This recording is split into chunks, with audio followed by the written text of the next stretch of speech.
أبي أحمد علي ناب إرترا انتدأ ورار جميرو إرترا أبي دبلوماسي عوت حيزايا نزوكينات زي نفسان مكل قال تجمر بمبال إيتيو فورم أزيو زقرم حبري تحزي وزيلو اسكن اسمعيو ኢሳያስ አፈወርቂን እንደ ወዳጅ ቆጥረው ደብዳቤ በጻፉባቸው ጣቶቻቸው በአብይ አህመድ አገዛዝ ላይ ቅጣትን ለመጣል ፈርመዋል። ይህ ለአብይ ምርቅ ለኢሳያስ መረቅ የሆነ ዲፕሎማሲ ይመስላል። የወህደድ ጄኔራሎች የኢትዮጵያን ወጣት አሰልፈው ክተት ወደ አሰብ ካሉ ሻቢያ ወደ ውጊያ የሚገባው እንዲህ ያለ ድል በዲፕሎማሲው መድረክ አስቀድሞ ተጎናጽፎ ነው ማለት ይሆናል።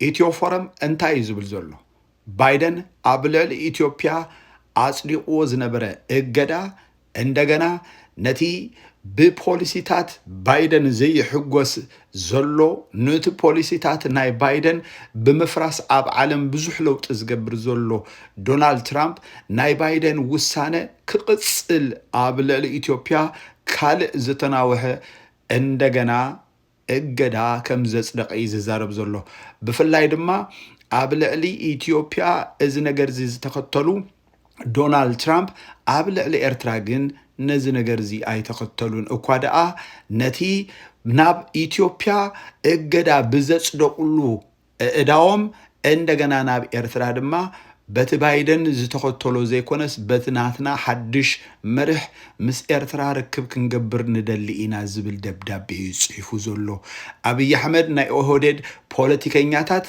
ናብ ኤርትራ ኩናት ክጅምሩ እንተዳኣ ኮይኖም ኤርትራ ነዚ ዲፕሎማሲ ዓወት ሒዛ እያ ነብሳ ትከታተል እዩ ዝብል ዘሎ እስኪ ንቀጽል። የአሜሪካው ፕሬዝዳንት ለኬንያው ፕሬዝዳንት ገና ዋይት ሃውስ ሳይገቡ በተመረጡ ማግስት ስልክ ደውለው ስለ ምስራቅ አፍሪካ አነጋግረዋቸዋል። ለኤርትራው ፕሬዝዳንት ደብዳቤ ጽፈውላቸዋል። አብይ አህመድ ግን የማዕቀብ ደብዳቤ ይፋ ሆኖባቸዋል።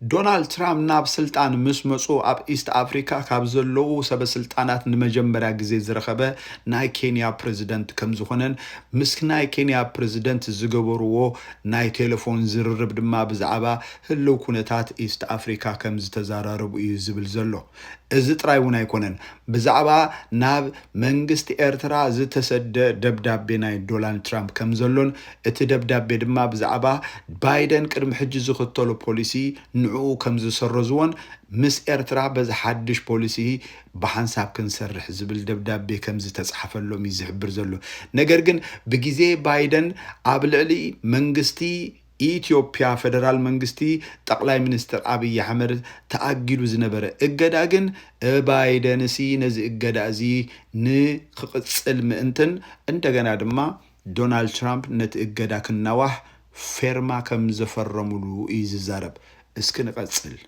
ለ4 ዓመት ተሻሻል ተብለህ አልተለወጥክም ተብሎ እንደገና ለ4 ዓመት የተጣለበት ማዕቀብ የጸጥታ ተቋማቱ በቀጥተኛም ሆነ በተዘዋዋሪ መንገድ ዲምቡሎ ሳንቲም እንዲያገኙ የሚያደርግ ነው።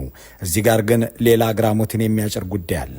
ሻቢያና ብልጽግና ያኔ እኛስ ሆነናል ፍቅር በፍቅር ባሉ ጊዜ የአብይ አህመድ አገዛዝ የኤርትራን ሰራዊት አስወጣ ሲባል ፈቃደኛ አልነበረም። በዚህ ምክንያት ይህ ማዕቀብ ተጥሎበታል። አስገራሚው ነገርም ዘንድሮም የኤርትራን ሰራዊት ልታስወጣው አልወደድክምና ተብሎ በዚያው መመሪያ መቀጣቱ ነው። የዶናልድ ትራምፕ አስተዳደር በውጭ ጉዳይ ፖሊሲው ላይ ዓለምን የነቀነቀ የአሜሪካን ነባር ስርዓት የተገዳደረ ለውጥ ሲያካሄድና የቀደመውን አስተዳደር ውሳኔዎች ሁሉ ሲሽር በአብይ አህመድ አገዛዝ ላይ የተከተለውን ፖሊሲ ያለመቀየሩም መወያያ መሆን የሚገባው ጉዳይ ነው። አብይ አህመድ የኤርትራን ሰራዊት አላስወጣም አሉ በሚል ከ4 ዓመታት በፊት የተጣለውን ማዕቀብ ያራዘመው የዶናልድ ትራምፕ አስተዳደር ካሻሻላቸው ጉዳዮች መካከል አንዱ በኤርትራ ላይ የሚከተለው ፖሊሲ ይጠቀሳል። የጆ ባይደን አስተዳደር በኤርትራ ላይ ይከተለው የነበረውን ፖሊሲ የኮነኑት ዶናልድ ትራምፕ ለፕሬዝዳንት ኢሳያስ አፈወርቂ ከአንድ ወር በፊት ጻፉት በተባለው ደብዳቤ የቀደመውን አርመው መቀጠል ፍላጎታቸው መሆኑን ጠቁመዋል ተብሏል።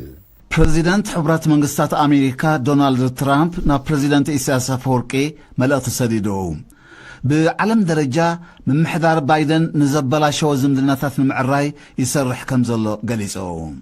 ባይደን ያበላሸውን እያረምኩ ነው እያሉ ልክ እንደዚህ ደብዳቤ ያለ መልእክት ደጋግመው የሚናገሩት ዶናልድ ትራምፕ የቀድሞውን ፕሬዝዳንታቸውን ነጋ ጠባ ሲያብጠለጥሉ የሚውሉ ከፍ ዝቅ አድርገው የሚዘልፉ ውሳኔዎቻቸውን ሁሉ ሲሰርዙ የሚውሉ ቢሆኑም በኢትዮጵያ ገዢ ኃይል ላይ የተጣለው ቅጣት ልክ ነው ብለው አጽድቀውታል።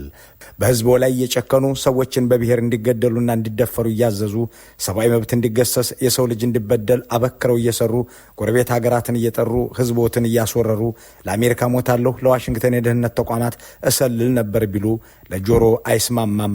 የራሴ ለሚሉት ህዝብ ርህራሄ ከሌሎት ደግሞም በተደጋጋሚ ከዋሹን የሚታመኑ አይደሉምና የእርሶ ነገር ከሊበራሊዝም በላይ ነው እያሉን ቢሆንስ በሚል ወደ ውስጥ የሚመለከት ህሊና ግን በዚያ ሰፈር ያለ ለመሆኑ ብዙ ጊዜ አልታየም።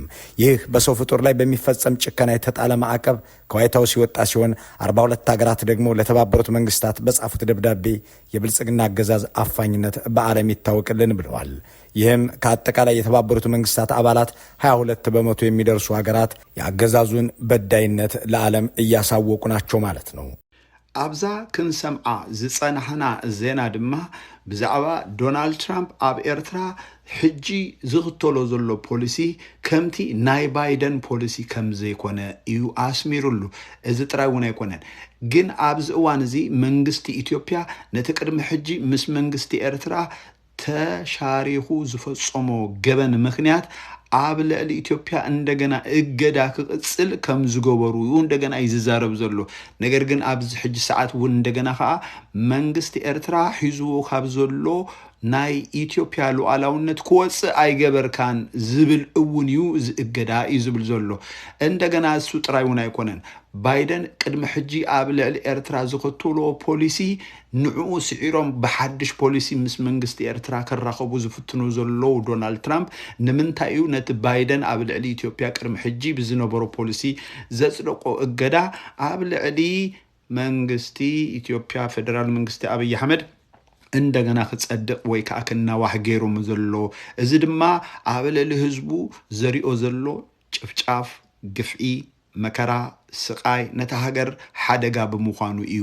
እዚ ጥራይ እውን ኣይኮነን እቲ ዝገርም ድማ ኣብዚ ዝመጽእ ዘሎ ቅንያት እንደገና ውድብ ሕብራት ሃገራት ክእከቡ እዮም። ኣብዚ ኣኼባዚ 41 ሃገራት መንግስቲ ኢትዮጵያ ኣብ ልዕሊ ህዝቡ ዝገብሮ ዘሎ ግፍዒ ንኣፍልጦ ክህቡ አጀንዳ ሒዞም ከም ዘለዉ እዩ ዝዛረብ ዘሎ። ሓቂ ኢና ክንዛረብ ደቂ ዓበይቲ ሓቂ ጽቡቅ እዩ። እዚኦም ግን ከም ዝብልለው ሰቢሎም መስደቀይ ሕጂ ሓቀኛ ዝኾነ ሓበሬታ ክንበኩምና እዚኣቶም ሓሰውት እዮም። እንጣጥዕ ቆሕምካ ካብቲ ስሕቕ ሓቂ ተዛሪብካ እንተ ትስሕቕ መጸበቐልካ ሰሚዕኹም ኣምሽ ከም እዩ ሓቂ ሓቂ ሓቂ ኩሉ ግዜ ምንጭታት ጽኒልካ ምስማዕ ጽቡቅ እዩ። ሰላም ኣምላኽ ምስ ኩልና ይኹን። ይቀኒየለይ